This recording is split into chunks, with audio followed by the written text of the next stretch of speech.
So I'm going to hit record here. So everyone's aware we are recording. All right, I'll do the introduction and then we'll jump right into it. Alan, thanks again for being with us. All right, here we go in 3, 2. Welcome to the Ephesiology Podcast, a podcast dedicated to the study of the early Christian movement. Today we're with Michael, a resident ephesiologist, Andrew Johnson, associate pastor at Neartown Church in Houston, Texas. I'm Matt Till, lead pastor of Restoration Church in the Chicago suburbs, and we have our special guest with us. Welcome back to the show, Alan Hirsch. It's good to be back with you guys. Hey, we're glad that you're back. And this is an odd time, an interesting time for us to all be together. And that's going to be indicated by the sounds of little voices in the background of Matt's microphone. So we can. We're all stuck at home. Yeah. Look, I've threatened all of my children. So, what did you do? I threatened all of mine. I have a big red sign on the outside of my door, which means do not come in, please, under any circumstances, no visitors. So I don't know if it'll work, but I've attempted to keep the minions out. Oh, yeah. Well, what an interesting time period. Alan, are you guys self-isolating down there? Yes. We literally had to. When we came back from the US, we escaped from New York. I think there was a movie about that sometime. But we had to legally, button down for about two weeks. We are a week out of that now, so we've been able to do some shopping. But generally, the whole country is on lockdown, and we're actually getting on top of the curve. It's really quite interesting to what's happening. It's really, getting on top of it. So it's quite exciting, Yeah. Well, now and that's interesting because typically people look at the Southern Hemisphere as indicating something to our future. As you are in the summer months or coming out of the summer months, going into the fall, we're going into summer, and people are looking at that part of the world, asking, what might we expect as we're getting into summer? Nice. Well, that's good to know. Yeah. Well, and hopefully it's not the opposite for you, because as you're aware, we are getting hammered here. Yes. And the thing is, our government, we're not as densely populated. It's a big country and there's 25 million of us, so it's not really like dense population. And I think that helps. And then the government here, was quick on the ball, partly because we had the fires, and I think they weren't so good, with the fires not so long ago. Then we had floods, and now we have COVID. I mean, it's been a year of plagues, man. And you've got to wonder about the apocalyptic kind of symbolism going on. Oh man! So, with all that you all have experienced, have you heard a lot of people declaring that Christ is going to come back now in Australia due to the fires and the floods, and now the virus? Has that increased the number of conspiracy theorists? I guess, what do you call that for Christians? Conspiracy theorists. Yeah. There could be other things that we might call that, but yeah, actually, I mean, I've heard of some. Well, you see, we don't have the Christian heritage yet, so it doesn't turn in that direction. But it has. My nephew and has turned to some sort of oddball dude who actually thinks, that the world has been taken over by a reptilian kind of order or something. He was just banned. He did something in London or UK recently on radio, TV or whatever. So it's quite a big deal. But I mean, this guy believes that the reptiles are taking over. We call that the deep state up here, I think. Maybe not. I don't know. It is really weird times, isn't it? But it's interesting how, these conditions do, the Bible does reflect on, when earthquakes and fires and, it's kind of like that sense of dread. It does bring upon ourselves a sense of the end of the world. And, I'm sure it's not the end of the world, but I mean, things are heating up, isn't it? In so many ways right across the globe. It certainly seems that way. And you wonder in times like this certainly God isn't the cause of these types of pandemics. Or at least I don't think he is, but he certainly uses these things to to shake up the world, to get our attention. And I think that's as much for the attention of the church as it is for the attention of the non-churched. Indeed.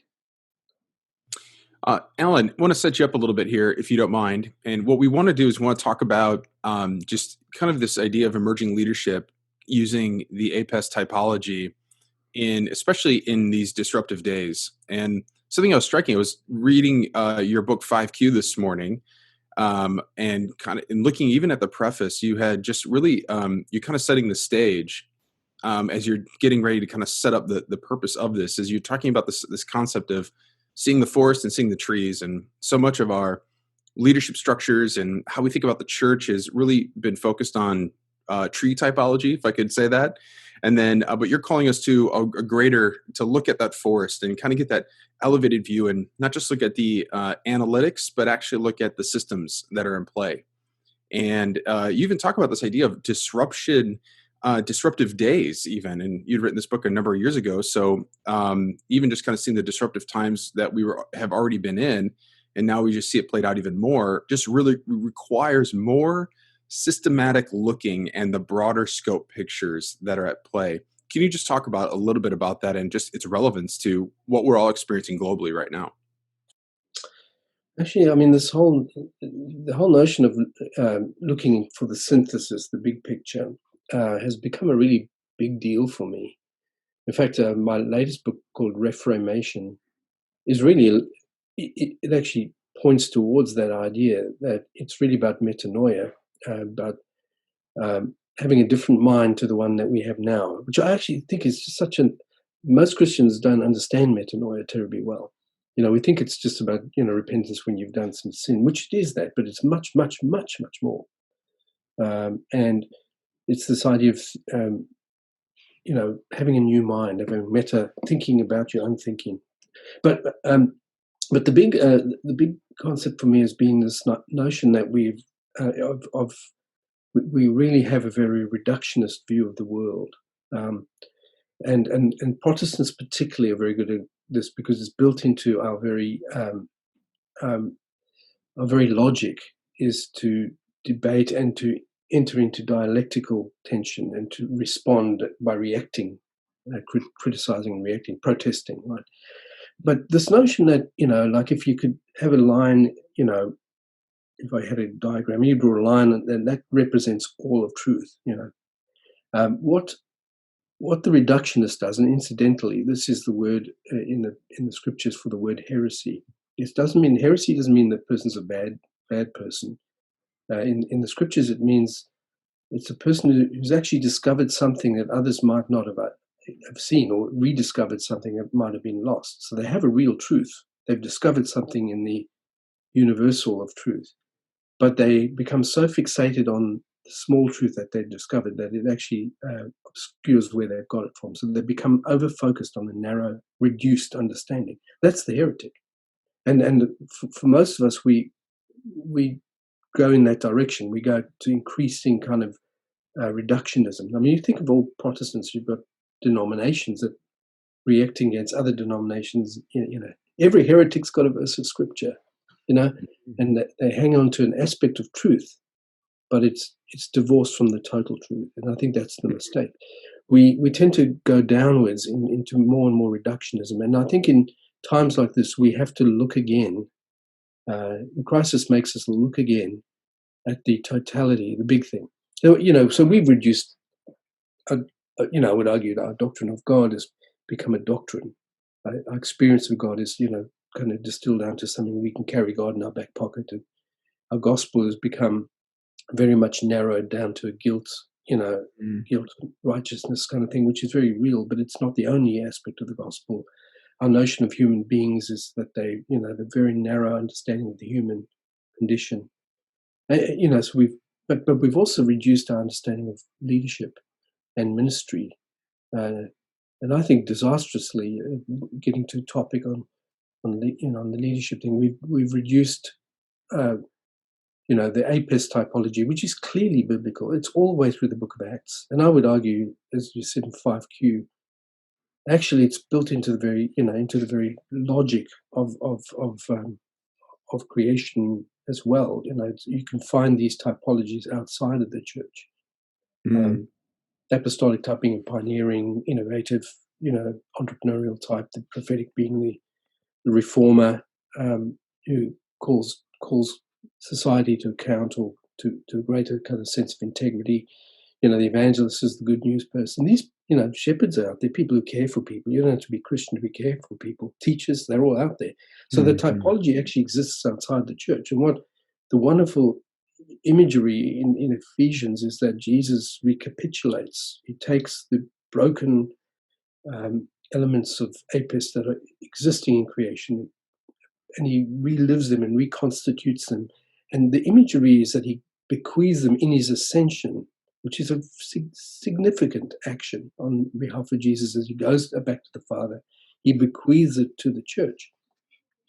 So APEST is given in the ascension at the very foundation of ecclesia, at the very roots of who we are. It's given to us so that we might be able to have everything we need to become, in the words he uses, mature, teleos.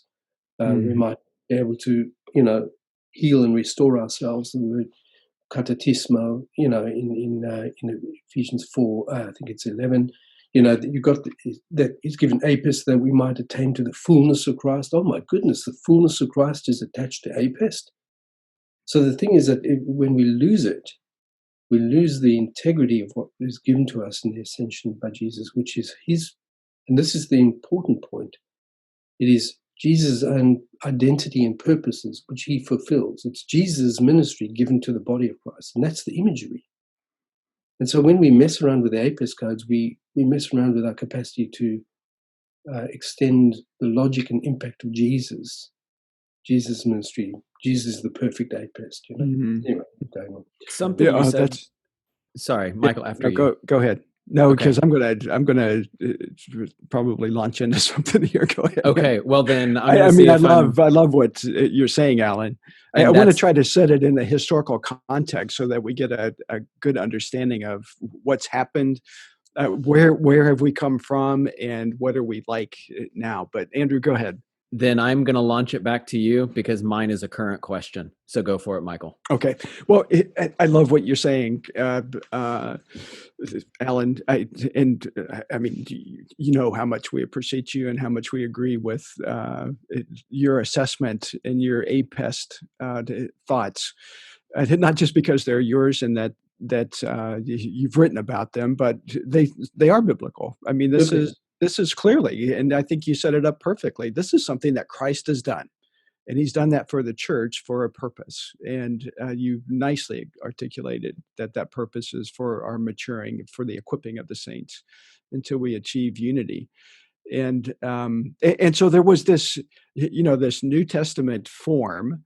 What would be interesting, and I think I'll probably try to pursue this a bit, is to see how much of that form was borrowed from things that were already known. And of course, we do know that there were evangelists, these people who told the good news of the empire or of, politics or whatever. But it would be very interesting to see, were these others a part of culture as well? And Paul simply brought them in, or Christ brings them in to a context that now he's using these types of people to keep his movement going. What I'm wondering is, yes, I mean, we see it in ephesiology. I kind of laid this leadership model out that's a flat hierarchy where everybody was important. Christ was the only head of the church. Yes. And we need all of these people who are leaders, who are equippers of the saints, to be functioning together for the body of Christ to grow in unity and maturity. And I think this happens. I mean, this happens throughout church history. Matt and I are working on this article now about plagues and the movement of God. And in that article, what we're suggesting is that plagues didn't cause the church to grow any more quickly than the church was already growing. It had always, from the time that the Holy Spirit came on those disciples and empowered them to be Jesus's witnesses, the church continued to grow, and it was on a growth trajectory for about 300 years. And a part of the reason why it grew is because they had these leaders who were leading in an apostolic, prophetic, evangelistic, shepherd teacher manner as Christ had designed. Unless we get there in Scripture, I can't really see how the church grew. And so that leadership, I think, is critical to the ongoing growth of a movement. So if that's the case, I think that you would agree with me that that's the case. Where did we get off track? Where did the church go a little bit sideways? Well, it's interesting, just before we even get to that, it's interesting that you said, like, these words, the evangelist, we know that it was a secular term, but all the terms were secular terms that are retrieved by Paul. Mm. And yes, and other biblical writers, it gets nuanced, of course, in the scriptures, but it's definitely terms that were out there. Apostello was basically a secular function, the sent one, right? Mm-hmm. And all of them. Prophetess was a poet, and someone who prophesied. There were people like that. And shepherds were all over the place, teachers, So that's the one thing. So what actually happened? I mean, from what I can tell. And in fact, in the end, I have an appendix in the back of one of my books on the topic called The Permanent Revolution. But the appendix is called The Exiling of the APEs and of the apes, why were they taken up? God bless the apes. God bless the apes. They were taken up. It was really, in the end, combination of factors, like mainly political. In the end, you're going to have to say political reasons. All systems tends towards stasis. They tend to try and find a way of minimizing change and conflict, and tend towards kind of a complete place of stasis. Which, of course, when the human body is in perfect stasis, you're dead. So, in other words, there's meant to be internal dynamics, that create a kind of healthy life. But as far as I can tell, Clement of Alexandria was one of them who started formally changing this, because there were like bands of prophetic or apostolic bands getting around the place, and the church was under attack, but in various ways in heresy, and so he basically put a stop to it and kind of rounded it up and developed something of what we now know as the kind of hierarchy of the church, with bishops and all that stuff. So that became the preferred structure. And so he really delegitimized the APEST typology in the most explicit way. But I think it was going on already as the attempt to take out those who disturb the status quo. I mean, the sent one is always going to be reminding the organization of its sentness. That's the apostle, to keep pushing the boundaries and keep moving out. The prophet's always calling for a greater perfection in the name of a greater holiness. They're not satisfied with the status quo, so they're always, jamming things up, or questioning it, and calling it to a greater perfection. And then, of course, the evangelist, because it's about being relevant to, messaging to the outsider and having a church that kind of has some resonance with people outside. So they're all, in a sense, change agents. And I think in the end, they opted for the shepherd teacher, or what are called maintenance modes, or operative. They took the generative types out. And I would say with you, Michael, on this is that, as far as I can tell, and I have really spent my lifetime trying to understand movements, I don't think let me say it another way. As far as I can tell, there's never been a movement that went to scale and had high impact, transformative impact over long term. Never been one that didn't have an APEST typology. Mm-hmm. It does not happen. Sometimes in the West, because the language went out, the language wasn't explicitly used, but the typology was operative without question. Once you know the phenomenon, it's absolutely clear. The phenomenology is clear. So It just doesn't happen. So if you mess with this aspect of movements, you basically block our capacity to be a movement that Jesus intended us to be. Wow. Alan, Andrew, you were going to say go ahead, something. Andrew. Do you want to ask a question? You want to get your question in? I might have a follow-up. Okay. It's a different direction. So Matt, if you've got a follow up on that exact thing, I would say chime in. We're just going to keep pushing Andrew off to the end of the That's show. right. That's right. That's what we're trying to do. He's Mine's really just actually- asking. He's really just asking what the name of your goldfish is. That's all it is. No, that would be a great question. I'm going to remember that line for later. But no. Okay, Matt, it's all you. You're queued up. Alan, sorry for disjointedness today. It's great. Yeah. As you can see, we're pretty informal here. Where do you see? I mean, you just made a pretty bold statement about just no movement happens apart from this APEST typology within a leadership structure. My guess is then your answer to my question is the failure of the church is that we lack this, and this is really kind of what you told us. I mean, really mentioned us on the last podcast that we talked about was this idea that we're perfectly designed to achieve the results we're achieving, and so here we are. Yeah. One of the questions I'm kind of thinking about is, we have this assumption that because we're the church is in a bit of a crisis mode right now. I mean, the world is really responding and kind of adapting to the COVID-19 coronavirus pandemic. We're all trying to figure out new alternative ways of gathering and meeting and doing business. But, I'm wondering, where are the places that we should expect to see the failure or the lack of APEST typology to begin to show its cracks within the institutionalized church? Do you understand the frame of my question? I think I do, actually. And we're perfectly designed, right? That's your words. That's your line. And we quoted it for weeks. That's right. We keep quoting that. That's such a great line. It's interesting that, so Jesus designs the church for world transformation. The gospel implies that, right? It's about the transformation of the entire cosmos, actually, if you read Ephesians and Colossians together. So, I mean, he clearly intends that the church be this agency that brings about, transformation in every sphere.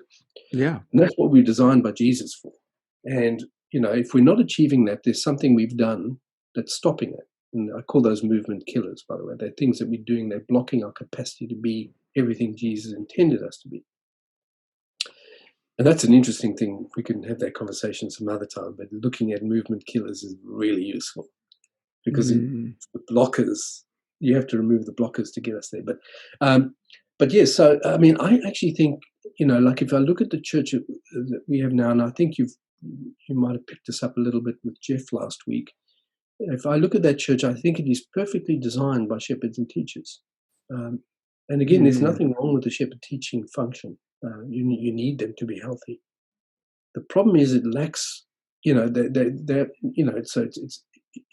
it's creating a kind of, it was built in a time in the Christendom, the format, the understanding of the church that we've received was built in a time when the church was profoundly non-missional. It had no real sense of obligation now. So, everyone was Christian already, you just baptized them when they came out of the womb.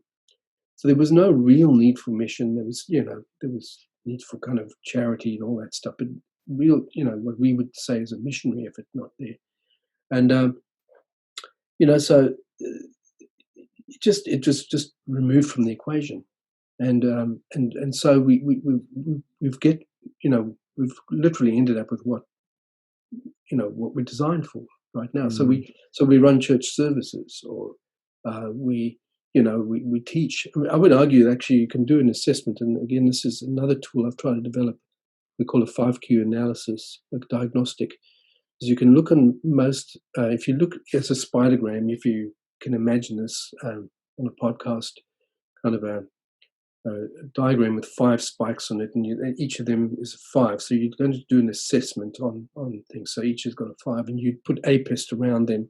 Apostolic being the sentness or the missional function, prophetic being the kind of sense of faithfulness and loyalty to God, prayer, more the spiritual kind of calling to covenant. Evangelists, of course, the messaging, the good news, the sneezer of the message. Shepherds, being carers of creators of community and defenders. And the teachers, of course, bringing wisdom and understanding. If you put that there, and you ask them about the average evangelical church in America, which is number one, it's going to come up almost definitely as T. Yeah, teacher, it comes shepherd, in teacher. Presbyterian circles, it's theology. In Baptist circles, it's Bible, preaching, but it's all T stuff, right? So it's like off the wazoo. You're going to give it 5 out of 5. Let's go right over the top, right? Give it 5 marks. What's number 2? Well, that's debatable, actually, because you're naturally going to think it's shepherd, but I think, gee, we're not the most caring people in the world. At least people don't see us that way. So maybe it's shepherd. I think it's evangelist, but it's a very narrowed version of evangelist, right? It's just a very set type. It's not even the full understanding of it. So I'm going to give it like 2.5 evangelist, 2.5 shepherd. And then the other 2, well, they don't even recognize they exist. So they are like Baptists. There's nothing there.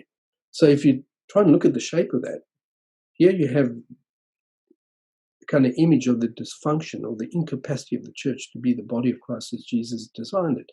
You're overweighted in this direction. Now, here's another idea related to that. In learning theory or psychological development theory, there's a notion of precociousness. And when a child is precocious, in this theory, it's not a compliment. You pay to someone. It means the child mimics adult capacities in something. So they might be a genius at math or music or something like that. They're children, but they have adult capacity in that regard. Why it's a problem for development of a person's psyche is that they over-rely on that function. By the time they get to adults, they're profoundly dysfunctional adults because they can't do everything else that human beings need to do because they've over-relied on a certain function. And if you look at the evangelical church in America, it is precocious T. And in a precocious T church, what's the answer to all its problems? More Bible. More teaching. More teaching. More teaching, right? So more Bible, more theology, more books, right? Is that the answer? No, you're about as good as you can get. The answer is found in what you're not doing. You need to kind of bolster those functions, and there are functions of ecclesia before they're callings of individual people. They're functions of the church. You need to bolster those functions in order to kind of counterbalance the over-reliance on the singular function. So that's what you do with a child, is you have to help them relate to other people and some other skills that you have to bring in, not just the kind of one they're precociously good at. So this is good. So I think you indirectly answered my question, and that is, as we start to see churches kind of in the immediate response to the coronavirus, pandemic, suddenly everyone's required to stay home. Right. Church doors are closed, and the biggest under threat. Yeah, so really the majority of the function of the church has been literally cut off at the head, and so now and that could come across as being a little too strong. But the point is that the number one tension point for all pastors in the weeks after has now been, how do I get my teaching ministry across? How do I make sure that people are still getting the teaching ministry portion? And they threw it into a shared space called Facebook Live, where now people can channel surf. I'm not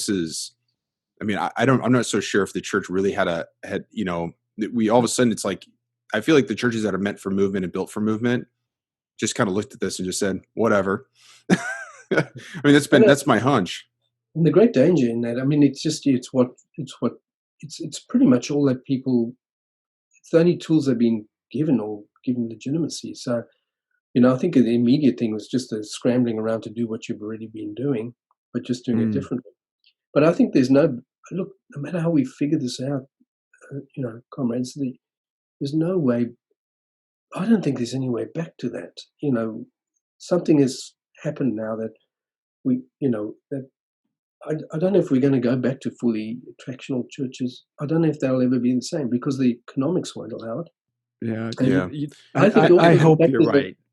And I do want to clarify, Michael. I'm sorry. I do want to clarify. We're not hating on teaching, No, right? no. I mean, and as you rightly have said, Alan, like there's that has a significant place in the APEST technology that we all recognize. It's just been spoiled. It's been overdone. It's just over-relied on it. So yes, so let's get but people have got all the ideas. I mean, they've got access to books and sermons now. And the fact is now every local church is competing with Tim Keller. Because now everyone's going online. Well, let's go looking. And will they ever come back to church again? Well, they've now had it. Oh, I don't have to leave the home. I can do it all online now. I just think it's going to fundamentally change us. So yeah, I think that's a problem in that. And I think and I think you guys might have discussed this like we. And I didn't hear the one with Jeff, but there has to be an APEST response here is going to require. Yes, you have to have the teaching. Yes, you have to have how do we care? And I think those two have been our primary concerns at this point. But some of us have got to be thinking about what's the church going to look like in 6 months' time? How do we begin to kind of actually leverage this for kind of growth and dynamism? You can't all be concerned with, we need some of us to be very concerned with the kind of the communal sides and the shepherding sides of things, the pastoral. But some of us have got to also be thinking about the apostolic edges of this. And it's totally legitimate. And I believe now's the time actually for those functions that were kind of latent within the church and have been there all along since the ascension. And now it's time to step forward and it's time to shine. And I think the church will actually maybe recognize that. Even Calvin Calvin said that he believed that apostles, prophets, and evangelists were no longer needed, except in times of crisis. Actually, in certain times where he would say that they were, God called them back. Even the most cessationist can acknowledge that. Yeah, well, you know what? I'm hoping you're right, Alan, and I'm hoping that we're not going to wait 6 months for this to happen. I think if we wait 6 months for this to happen, it won't happen. No. I mean, the temptation, and you already see it in the number of online services and the number of those services that are just simply reproducing what they did every Sunday morning now in a virtual space. If that continues and in 6 months we haven't really addressed the apes, then I'm so concerned that we're going to just be stuck right back into that shepherd teaching centric model of the church. Well, I don't see how it'll survive. I mean, like, how are you going to keep your staff going on that? So you've got one person who can do that, and then it's not going to work. So I think, and the opportunity now is to look at how do smaller groups, how can you leverage off that and multiply those? I think it's like now that's a structural issue, and then how do you maintain DNA integrity of ideas and accountability? Not control, but accountability. We say low control, high accountability in movements, and so how does that go? I'm working with a serious, in a New York City megachurch that has been built on what they, and the lead of this, I won't say the name because I think just for the sake of it, but they built their church on what they saw as a house church model. This is a megachurch, Pentecostal. And they have what they call dinner groups, dinner church, and each dinner church had 4 leaders, but they've literally leveraged on that. They had tons of these around the city, and it's a brilliant way of reaching New York. Under this crisis, of course, the Sunday service is gone. The weekend stuff is completely gone, decimated. But they are starting to kind of, because they've got the structure there. That now enables them to kind of now actually sustain community and as well as reproduce, because the 4 leaders and the ideas are reproducible. So they're well prepared to actually kind of leverage off this moment and really grow in this time of crisis in a way that's very natural and very human and very much like the New Testament, very close to it. Yeah, I think it's very exciting actually. Okay, but not all churches are going to get there. I think we're going to see a huge fall away. I think I'm not a statistician, but I think we're going to see, I don't know, 35, a third of the churches in America are going to close on this one. Do you think? Really? We were on a call. Matt, were you on that call, or Andrew? Or maybe it was just me, on with Ed Stetzer and Jeff Christopherson and some others, that was the prediction in New York. Some of these smaller churches that don't have the capacity to do online, or other churches. There was an article just in Religion News today that mega churches who are so dependent on tithing to keep their facilities going, that just like what happened with Robert Schuller's church, they're going to go bankrupt because they're not going to be able to afford the infrastructure that they once had. But also the staffing and all that stuff. I mean, people now, jobs are going, there's just, so that even if we got over the COVID thing, the economics are just everything's changed. Yeah. So this is kind of what the question I had brewing earlier. So to set the scene, Alan, you were talking about some of the denominational fights that have existed, and everybody has been able to say, well, this is the one dog I have in this fight. This is the thing I really want to focus on. And I want to focus on it so much, I'm going to start my own church, my own denomination, to kind of chase this down. And that reductionistic thinking, we continue to have a reduction of the big truth down to a smaller thing. And then we're fighting about the smaller thing that goes down to a smaller thing. And this brought to mind, right at the start of all the COVID craziness, we hit the grocery store, like everybody else did on the front end. Hey, do we have what we need to have? And so you go to the grocery store, and this is now the second time, at least in America, we all haven't had to experience this, but we had Hurricane Harvey here in Houston 2.5 years ago. And so I've seen this before. I've seen grocery shopping in crisis. As my friend Matt said, I didn't think it would get weirder than grocery shopping during Harvey, but I was wrong. and so now when that first rush came through, you go to the grocery store, and I found it amazing what was missing and what was available on the shelves. Because on a normal week, yes, everything is relatively well stocked. You can't really get a gauge on what do people feel they need. But during crisis, everybody goes to what they need. And you know what? Tons and tons of the junk food, it's untouched. It's still on the shelves. What's gone is bread. What's gone is milk. What's gone is a ton of the frozen meat items. Because people say, I've got room for it. I need that. I know I'm going to need that. I would rather take up space, and I'm going to focus on this. I am wondering, as I kind of looked at the grocery stores, when given tons and tons of options, people just said, I don't need the fluff. I need what's essential.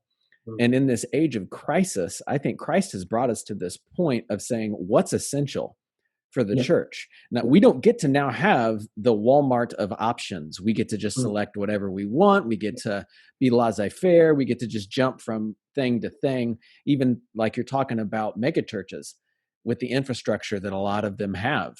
When you have tons and tons of options, you can you don't have to be picky and choosy. You can do everything for everyone. We want to make everyone happy, and we want to provide it. But crisis has forced us to think. Crisis has forced us to actually evaluate. Like you said earlier, some churches are just saying, how do we get our teaching out there? Other churches are saying, what does the teaching aspect, what are we accomplishing with this? And how are we balancing with the other 4, if not 3, the APE letters? So I want to kind of, from your vantage point and your connection with 100 movements and all that you've got your hands in, what have you seen the church do globally where this forced focus on mission has helped people really step out in those APE ways? Where have you seen it go well globally through this crisis? So before I get there, just interesting, because playing into this idea, the metaphor I've been using, and people found it quite useful, is like is this idea of learning how to play chess. And I'm not the greatest chess player, but I can play it. But I heard this. I love this. This is so good. Okay. Yeah, so this idea, like, if you want to really learn how to play chess, then you take your queen out first. And what that's going to do is going to force you, because you're going to get creamed for a long time because your opponent's got the queen. But what it's going to do is it's going to force you to think about how the other, parts of the chess game, whatever we call them, the components actually work, and how can you win through them? So it's going to force you to think through, the other lenses. And I think for us, I think our queen, in a sense, is our Sunday service or the sermon or whatever. It's that we've been over relying on the queen, and now the queen's gone, and we're now having to learn what the other pieces can do. And again, I think we will be driven back to that. I think we're going to discover other aspects of ecclesia that have been dormant and have been left aside. As to the kind of second question, so in Forgotten Ways, this might be just, it's semi-historical, but it's still going on now, as you guys would know. It would be the Chinese underground church. Now, I found that really fascinating, looking into what dynamics happen there. So what happens China apparently has had the gospel for 2,000 years. Apparently it was Thomas who brought the gospel into the East, set up the Nestorian faith, which has been there for a long time. It never flourished terribly much, but it was there. It's been present for 2,000 years in China. The Chinese church prior to Mao Zedong was really the predominant one, was actually European forms that were brought along by the European missionaries that came along with European colonization. And so the largest church in China prior to Mao Zedong was the Roman Catholics, the most hierarchical, structured of us all. Mao Zedong comes along, it's decimated. Think of this as the metaphor, right? Decimated. He completely obliterates it. Foreign missionaries are cast out. Leaders are either killed or sent to prison. Buildings are confiscated. Seminaries closed down. And he threatens everyone, if they dare gather, he's going to crush them like little ants and scatter, be gone. And he initiates a terrible, terrible persecution. That church is deinstitutionalized literally within 2-3 years, gone. Everything they knew from before is completely gone. Under those conditions and under severe persecution, that church goes from 2 million, our best estimations now, Barrett et al., is 120 million people in 80 years. And the phenomenology is precisely the same as the New Testament and early church. That is, I would argue, so it's been that they have the same phenomenon. It's like there are variations in culture, but they're minor. The phenomenon is exactly the same. I think that is absolutely marvelous. And what I came out of, so my own, this is Forgotten Ways kind of stuff, but what really changed me there is to realize actually it must have been there all the time. The basic capacity to be that people, why I call it the book, The Forgotten Ways, to be a movement is already latent in the current system. It's just suppressed. That under the conditions of maybe persecution or crisis or an adaptive challenge, we would call it, this latency can redevelop. And that, friends, is exceedingly hopeful. Exceedingly hopeful, because it's not about us, it's what Jesus wants to do through his people. And I think actually this is an adaptive challenge, which I think we will either adapt or die, or we will find our way forward. And some will die, but some will find a way forward that maybe will chart the way for others to follow. Yeah, and that's the hope, isn't it? Do you see anything happening in your network now, as Andrew was trying to get at? So yes. It's still early days. It's right. weeks, but yes, like I mentioned, this church that the folks in New York they've been involved in the Movement Leaders Collective, and so thinking about movement, and they're all leveraging. And they actually, some of them, the leaders, the senior leaders, quite excited about the future. I think they know. In New York, won't let them off. New York is more like, it's just too expensive, right? Mm-hmm. It's a church planter's graveyard, and I think I said this last time. Most attempts to engage New York City and I've been there now, while working with church planters, they take the same approach as they would in Dallas, right? Where everyone's, so close to, you can plant a cross in the ground and 3 weeks later you've got 10, 15, 20 people hanging out. It's not hard to grow a church in Dallas. But in York City, it doesn't allow you that. But most of the church planters have only single methodology. They don't know how to, because they always plant a service. They plant the queen because they don't know anything else. Yeah. And it's expensive and it doesn't really allow. So many of them just pass away. So now that's gone. And they have to find those resources, and they will. Crying over here, by the way, just internally. Yeah. Well, you know what? I'm hopeful, Alan, that's what happens. What it seems, at least from where I'm sitting here, looking at what churches are trying to do to make this adjustment, I'm just not. I mean, there were some, like we had this really incredible conversation with Andrew and Russell and Heath down in Houston, where they are really making some significant changes to the way in which they did. Yeah. And I'm grateful for that. That's a wonderful example. We're going to have Russell come on and talk about how his whole thinking around the sermon is really changing. And I'm excited about that. But for the most part, I mean, we're listening still to 45-minute sermons on Sunday mornings. And we're not seeing, again, it's that replicating what we did on Sunday now virtually. I think if you think of it, change dynamics, Michael, I mean, like it's like, there's going to be some breakout over here, and all you need is 16% of your early adopters and innovators to really, that's tipping point. And I believe that we don't need everyone to do it. We just need, 16% of our more generative kind of types to churches, and they will actually they'll find a path forward. I think it's also like, and it's not I don't mean to sound so focused on the data, because I'm looking at that, and we just said 33% of the churches might die in a variety of our locations. And I would think those are probably large city type deals. And that is sad. So please don't hear me say that's not sad, because who knows? I don't know if God's plan is that my church is going to survive it or not. You know what I mean? Like, I don't want to be so callous. At the same time, I still, even before COVID hit, I mean, we were talking about the winnowing that Christ was doing in his church, and that certain leaders that had big platforms and big messages that everybody just loved to hear, they were falling, and their platforms were shown to be false.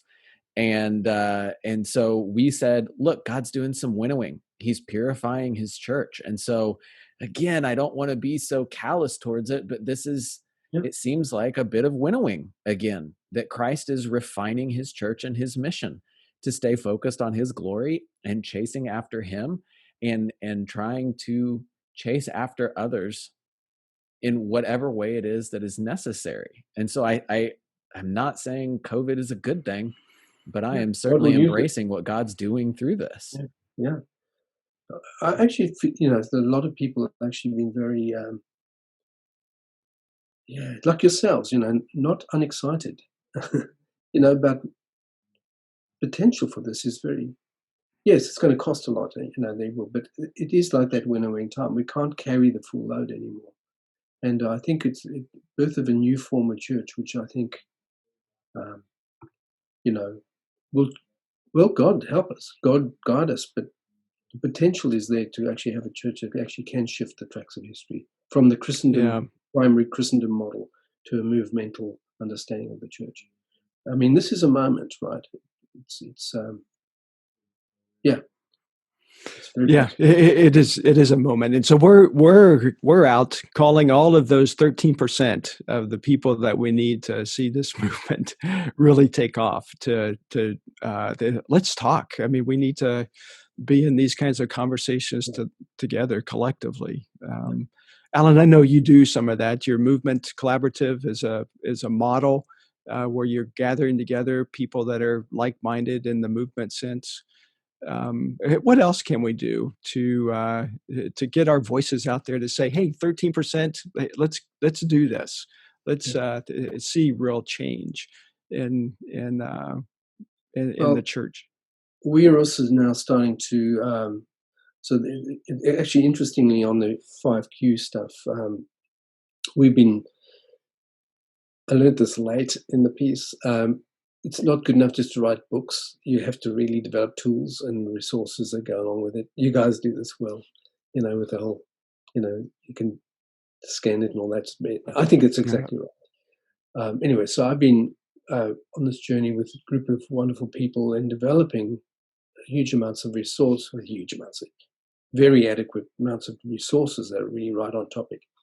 One of them is, so we run this thing called the 5Q Collective, and that trains people in APEST or churches in APEST kind of functionality. So there's modules, but there's coaching. So there's up to 3-month coaching, and then there's 12-month coaching, and then there's train the trainer. And what we've now also developed is like coaching along each of the tracks. So like there's an apostolic, we call it AQ, apostolic training, and then PQ. And we're trying to, get all these out. So we've got AQ cohorts going on at the moment, and they're you talk about, again, now everyone's focused, right? Because, it's their time, to step up and design the church that we want to worship in. I think it's the designers. We've got them together. So one thing is we're trying to kind of do a coaching kind of model, and the collaborative stuff is also where we get to share each, and you've got answers to that can resolve the issues of my organization. I might have some answers for you, and so we create forums where people might enhance each other, and that's called our Movement Leaders Collective. So we're going strongly into that mode, about the training mode, and also setting up forums where people can chart their way forward, map making kind of forums, where we can, what's the way forward, and training people in this regard. So that's something we're doing, and I suspect you're doing as well. Yeah, well, we're certainly talking about it, because this is the moment right now, I think, that we have in history to really turn our focus to equipping the saints. Yeah. And if we can get people equipped, then the 6 months when we're coming out of this, or whenever that's going to be, then we're going to be so much better positioned on the other side. Yeah, and then that's where we're trying to. I think we can be sure that we're working with what God wants to do through the church. Because we can, without judging it and saying like, but that's going to sort itself out. We're going to work with what God has already built into the church, in order to kind of see it fulfill its destiny. Yes, it's great. Can I just throw great, one Alan. idea? Yeah, just one idea in that I think actually for me is critical. So we've been talking about leadership here, and I think it's absolutely critical at this time. But I think one of the things for me, helping people think of church as movement, is realizing actually this is not just, APEST typology is not just a typology for leadership. In fact, leaders aren't even mentioned in that text. They're not mentioned directly. And the people listening to it, and Onesimus is a slave, reading it out into a group of people that actually includes slaves and women who are marginalized people, still then and now. And so all the listeners, as they gathered in that original community in Ephesus, were listening when it says, to each one of us grace has been given. This is in the ascension gifting, as each one of us. And I think one of the things that we need to help the church realize actually is that means each one of us. I mean, everyone in the church is given agency, and an agency looks like an APEST dynamic. And once you've got that, you've got a movement, because it's not just about the leaders. So I think it's really important to think about that. It's an opportunity for the body of Christ to wake up to itself and what Jesus has designed it to be. Yeah. And I think we'll see that as well. I'm seeing that happen where people are stepping into their callings, and they're beginning to exercise ministry because they're not reliant on the pulpit or Sunday services, where you're seeing our house churches or smaller kind of dynamic micro churches emerge now that have actually got the skill I know you've written Forgotten Ways. You've got the 5Q stuff. Something you just said. I mean, Michael, I think all of us are internally shaking our heads so furiously our necks might snap. and the kind of this, that grace was given to every one. Every member a missionary, every member a minister, every single person sent out by God to do his will and unite all things in him. What, during this time of separation and quarantine, what is like a best path forward that you would point either for a short read or for a short study to say, this is possible for you to engage in on this and develop what God has given you? And I'm going to say outside the Bible, because that is a cheater answer. That is actually probably the best answer. Go and read your scripture. I don't think that's a bad idea. And clearly this is the Ephesiology podcast. So we have a recommendation there. But Alan, beyond that, what would you recommend? Well, actually, like I've mentioned, say, resources that I've produced. My books, so I think you guys know, might not be for the average person. I write for leaders, and so in the sense of trying to help leadership imagination around these issues. But I do have some like workbooks that are actually group studies. So like the Permanent Revolution playbook is one. So it leverages off a book called The Permanent Revolution, which is a book primarily about apostolic ministry, actually. So I would say for leaders, The Permanent Revolution it's a good, chewy read, but it's right on topic right now. I mean, it really is there, and it leverages right in on the apostolic function. And then, but there's a playbook that's about everyone discovering their thing. And then AQ has reactivating AQ, which is also a kind of playbook, a handbook that is also more accessible.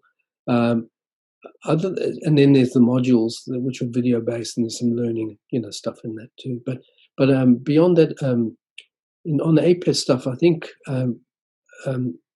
J.R. Woodward has produced a very, very useful book on APEST typology called the Cultivating a Missional Culture. Is it? I didn't have it here. So yeah, Cultivating a Missional Culture.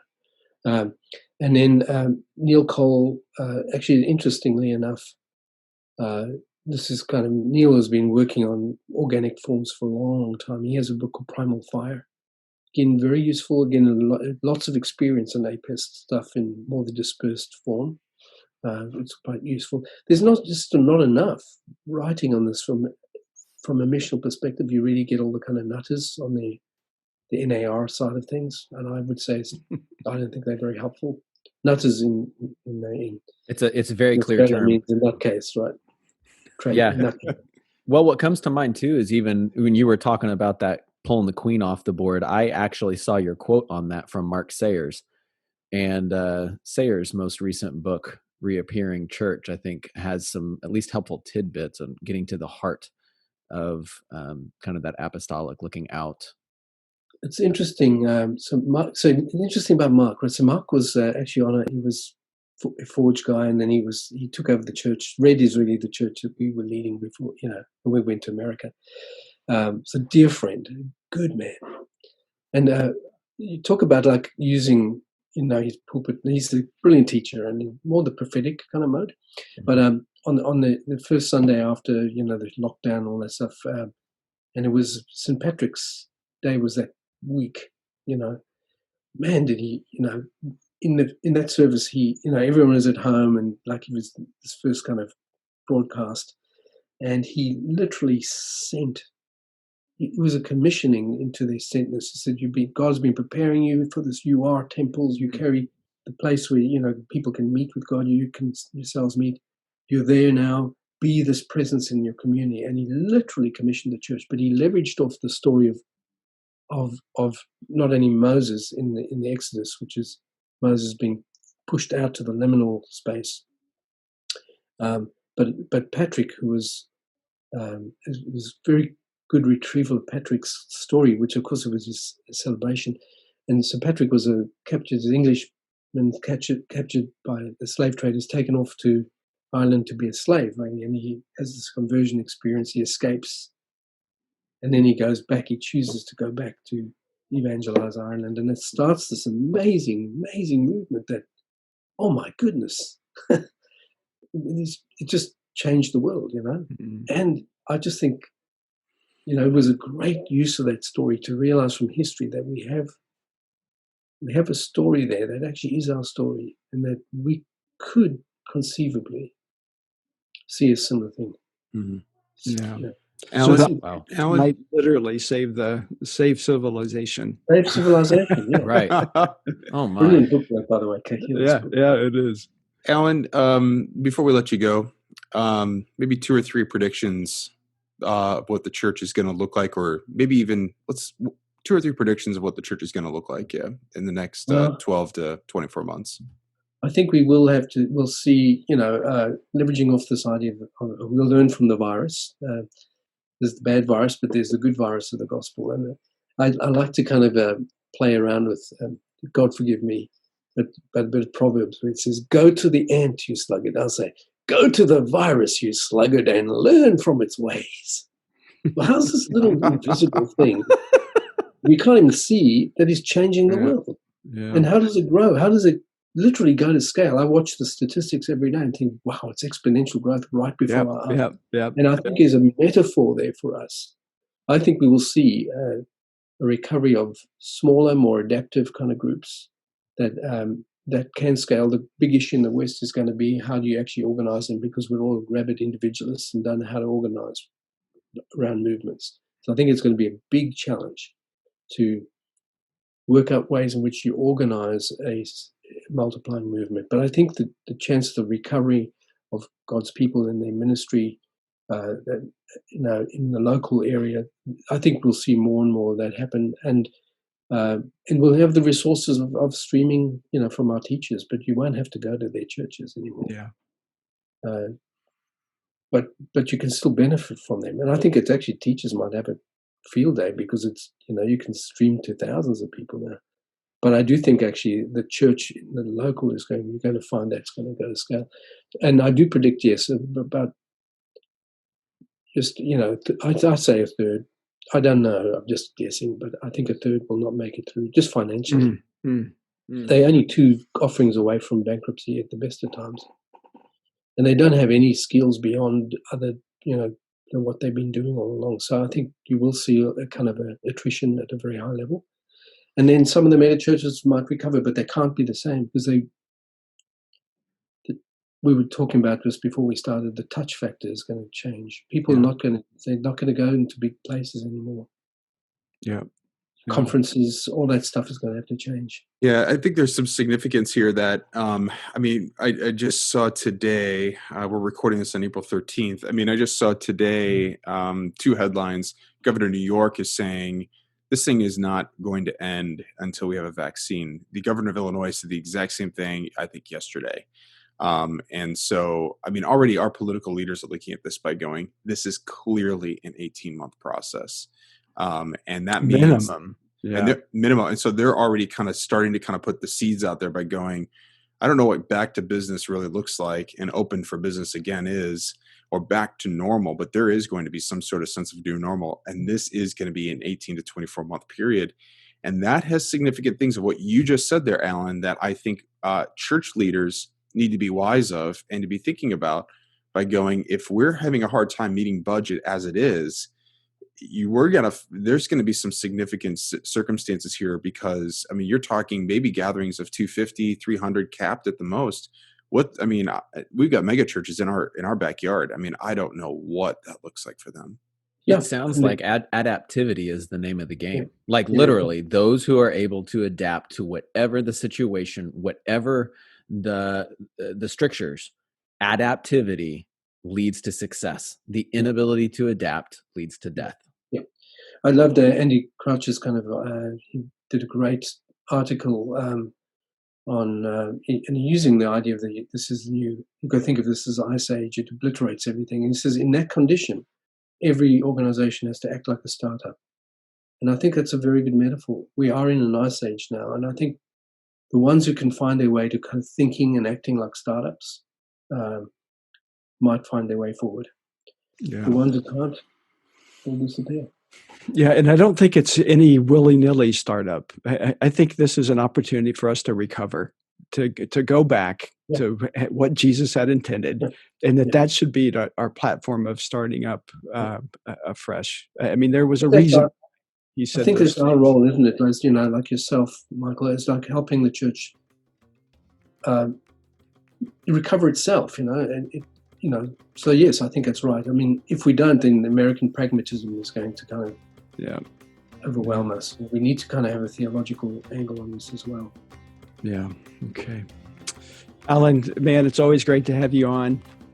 Thank you. It's always good to be with you. I feel a great sense of connection with you guys, and it's great to be, part of the same group, and it's good. Yeah.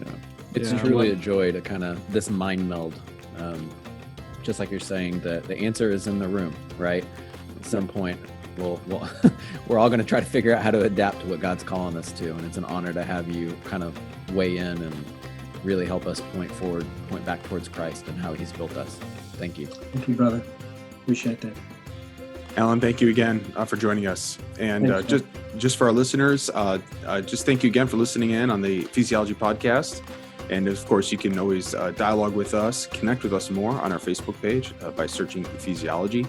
And of course, find all the resources that we've been putting together on Ephesiology.com, including links to the book and also other show notes and things like that, and resources that we have provided. And of course, even our laboratory, as we think through some of these issues and some of these movement dynamics, just as Alan is working on his 5Q and movements. We too have been working through some of our own and with our own laboratory partners. And so we're grateful for them and our ability to, we're in this together, as we've been hearing a lot lately, and we too, as we think through movements. So for Michael, Andrew, Alan, and myself, thank you for listening to the Ephesiology Podcast.